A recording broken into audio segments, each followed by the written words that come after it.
Disclaimer: This channel does not promote any violent, harmful, or illegal activity. All content provided by this channel is meant for an educational purpose only. ভিনরাজ্যে বাংলার পরিযায়ী শ্রমিকের রহস্যজনক খুন। পেটের টানে কাজ করতে গিয়েছিলেন ভিনরাজ্য রাজস্থানে, আর সেখানেই বাংলার একজন পরিযায়ী শ্রমিককে কয়েকজন মিলে মারধর করা হয় বলে অভিযোগ। পরিবারের সহকর্মীদের সহযোগিতায় হাসপাতালে ভর্তি করানো হয়, কিন্তু শেষ রক্ষা হয়নি। চিকিৎসা চলাকালীন মৃত্যু হয় ওই পরিযায়ী শ্রমিকের। ঘটনার খবর পেয়ে চাঞ্চল্যের সৃষ্টি হয়েছে এলাকা জুড়ে। শোকের ছায়া নেমে এসেছে গোটা গ্রাম জুড়ে। স্থানীয় সূত্রে জানা যায়, মৃত পরিযায়ী শ্রমিকের নাম মতি, বয়স 40 বছর। তার বাড়ি মালদা জেলার হরিশ্চন্দ্রপুর 1 নম্বর ব্লকের অন্তর্গত ভিঙ্গল গ্রাম পঞ্চায়েতের মিশকিনপুর গ্রামে। মৃত পরিযায়ী শ্রমিকের পরিবারের রয়েছে স্ত্রী ও 2 নাবালক সন্তান। পরিবারের একমাত্র উপার্জনকারীর মৃত্যুতে শোকের ছায়া নেমে এসেছে পরিবার সূত্রে জানা গেছে, রাজস্থানের জয়পুরে একটি সোনার দোকানে 20 বছর ধরেই কাজ করতেন। তবে ছুটি নিয়ে 5 মাস আগে বাড়ি এসেছিল। তারপর সে আবার সোনার দোকানে কাজে যোগদান করে। গত আগস্ট মাসের 28 তারিখে দোকানের খাওয়ার রুমে ওই পরিযায়ী শ্রমিককে কয়েকজন মিলে মারধর করে বলে অভিযোগ। পরিবারের সহকর্মীদের সহযোগিতায় হাসপাতালে ভর্তি করা হয়। হাসপাতালে চিকিৎসা চলাকালীন শুক্রবার দিন সকালে তার মৃত্যু হয়। মৃত পরিযায়ী শ্রমিকের স্ত্রী রৌশনা খাতুন বলেন, একমাত্র আয়ের উৎস ছিল স্বামী।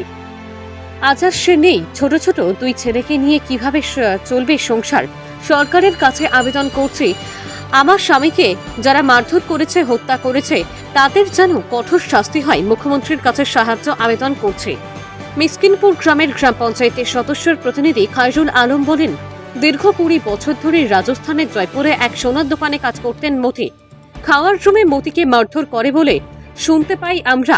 তারপর ওইখানে থাকা গ্রামের আমাদের শ্রমিকেরা মিলে মতিকে হাসপাতালে ভর্তি করে এবং চিকিৎসা চলাকালীন তার মৃত্যু হয়।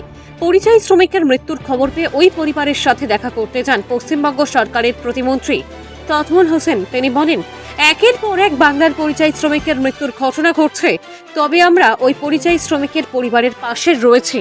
আগে থেকে কাম করছিল। তারপর কি হয়েছে? সোমবার দিনে ফোন লাগাইছিল আমাকে। গোটে দিনে লাগাইনি। আমি বলছি তো কেন ফোন লাগাইনি। আমি লাগালাম রাত 10টার পরে। একটা বাচ্চা ওঠালো ফোনটা। বাচ্চাটা ওঠাইনি, বলছে যে কি আমার কাকু শেষ। তো আমার কাকুকে দেখতো ফোনটা, তো কানত লাগাই দিলে তো বলছে কি এই আইনে আমি শেষ। তুমি বললাম কি শেষ কেন? তো আমার ছোয়া পাকে কি দেখবি, আর যে কিছু টাকা পয়সা আছে খাবি।